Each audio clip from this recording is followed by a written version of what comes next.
அனைவருக்கும் வணக்கம். ரிதன்யாவின் கணவரான கவின் மற்றும் ரிதன்யாவின் மாமனார் மாமியாருக்கு இந்த வழக்கில் பெரிய சிக்கல் ஏற்பட்டுள்ளதாகவும், முக்கியமாக இந்த வழக்கில் சில முக்கியமான ஆதாரங்கள் கிடைத்திருப்பதாகவும் தற்போது தகவல்கள் வெளியாகியுள்ளது. இது குறித்து விரிவாக தெரிஞ்சுக்கணும்னா இந்த வீடியோவை கடைசி வரைக்கும் ஸ்கிப் பண்ணாமல் முழுமையாக பாருங்கள். இந்த வீடியோக்குள்ளே போகிறதுக்கு முன்னாடி இந்த வீடியோக்கு ஒரு லைக் பட்டனை ப்ரெஸ் பண்ணிடுங்க. நீங்கள் இதுவரைக்கும் என்னோட சேனலை சப்ஸ்கிரைப் பண்ணாமல் இருந்தீங்கன்னா மறக்காமல் சப்ஸ்கிரைப் பண்ணிக்கோங்க. கூடவே அந்த பெல் சிம்லையும் மறக்காமல் கிளிக் பண்ணிக்கோங்க. சரி, வாங்க இப்போ நாம் வீடியோக்குள்ளே போகலாம். திருப்பூர் மாவட்டம் அவிநாசியை அடுத்த கைகாட்டிப்புதூரை சேர்ந்தவர்தான் அண்ணாதுரை. இவரது மகள்தான் ரிதன்யா. இவருக்கும் அதே பகுதியை சேர்ந்த ஈஸ்வரமூர்த்தியின் மகனான கவின்குமாருக்கும் கடந்த ஏப்ரல் மாதம் 11ஆம் தேதி திருமணம் நடந்தது. திருமணத்திற்கு 300 சவரன் நகையும் சுமார் 70 லட்சம் மதிப்புள்ள ஒரு காரும் வரதட்சணையாக கொடுக்கப்பட்டிருந்தது. சுமார் 2 கோடி ரூபாய் செலவு செய்து இந்த திருமணமும் நடத்தப்பட்டுள்ளது. இந்த நிலையில்தான் கடந்த ஜூன் மாதம் 28ஆம் தேதி சேலையூர் அருகே முண்டியம்பாக்கம் பகுதியில் சாலையோரம் நின்றிருந்த காரில் ரிதன்யா தென்னை மரத்துக்கு பயன்படுத்தப்படும் பூச்சி மருந்தை குடித்து தற்கொலை செய்து கொண்டதாக கூறப்படுகிறது. இது குறித்து காவல்துறையும் வழக்கு பதிவு செய்து விசாரணை மேற்கொண்டு வந்தனர்.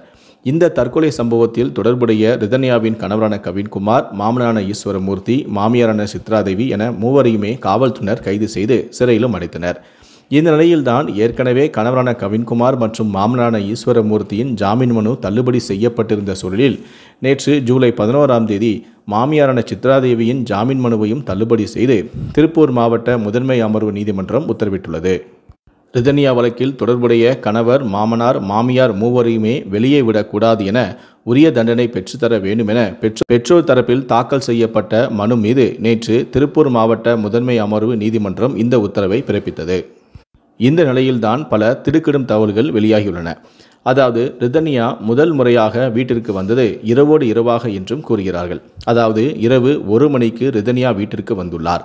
அன்று இரவு ரிதன்யாவின் மாமனார் வீட்டிலிருந்து ரிதன்யாவின் அப்பாவிற்கு ஒரு ஃபோனும் வந்துள்ளது. 1 மணிக்கு இந்த ஃபோன் வந்துள்ளது. அதன் பின்தான் ரிதன்யா வீட்டிற்கே வந்துள்ளார். அந்த ஆதாரங்கள் ரிதன்யாவின் மாமனார், மாமியாருக்கு சிக்கலாகும் என்றும் கூறப்படுகிறது.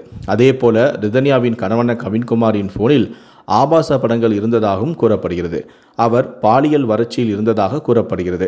இந்த ஆதாரங்கள், ஃபோன் கால் ரெக்கார்டுகள் எல்லாமே இந்த குடும்பத்திற்கே எதிராக மாற வாய்ப்புகள் அதிகமாக உள்ளது எனவும் கூறப்பட்டுள்ளது. திருமணமாகி முதல் 2 வாரங்கள் அமைதியாக இருந்ததாகவும் 3வது வாரத்திலிருந்து வாக்குவாதங்கள் தொடங்கியதாகவும் ரிதன்யாவின் தந்தையான அண்ணாதுரை தெரிவித்துள்ளார். இதையடுத்து அண்ணாதுரையும் ரிதன்யாவின் தாயாரும் தலையிட்டு ரிதன்யாவை வீட்டிற்கு அழைத்து வந்துள்ளனர்.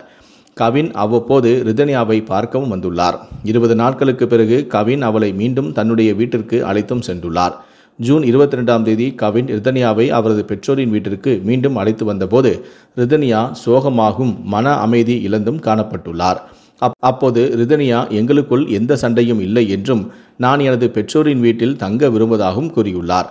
அடுத்த நாளே கோவிலுக்கு சென்றவர் அங்கேயே காரில் விஷத்தை குடித்து தற்கொலையும் செய்திருக்கிறார். திருப்பூர் மாவட்ட முதன்மை அமர்வு நீதிமன்றத்தில் நடைபெற்ற விசாரணையில் கவின்குமார் மற்றும் ஈஸ்வரமூர்த்தி ஆகியோர் அரசியல் ரீதியாகவும் பொருளாதார ரீதியாகவும் பலமாக இருப்பதால் அவர்களுக்கு ஜாமீன் வழங்கக்கூடாது என்று ரிதன்யா தரப்பு கடுமையாக எதிர்ப்பும் தெரிவித்தது. மேலும் ரிதன்யாவை அவரது கணவரான கவின்குமார் உடல் ரீதியாக கடுமையான சித்திரவதைகளை செய்துள்ளார் என்றும், இது தெரிந்தும் கவினின் பெற்றோர்கள் கண்டிக்கவில்லை என்றும் ரிதன்யா தரப்பிலும் வாதிடப்பட்டது. இருதரப்பு வாதங்களையும் கேட்டிருந்த நீதிபதி கவின்குமார் மற்றும் அவரது தந்தையான ஈஸ்வரமூர்த்தி ஆகியோரின் ஜாமீன் மனுக்களை தள்ளுபடி செய்து உத்தரவிட்டுள்ளார். அதேபோலதான் ரிதன்யாவுடைய மாமியாருடைய வழக்கையும் தள்ளுபடி செய்தார். ரிதன்யாவின் பிரேத பரிசோதனை அறிக்கை இன்னும் நீதிமன்றத்தில் தாக்கல் செய்யப்படவில்லை. பிரேத பரிசோதனை வந்த பிறகே இந்த வழக்கில் பெரும் திருப்பம் ஏற்படும் என்றும் கூறப்படுகிறது.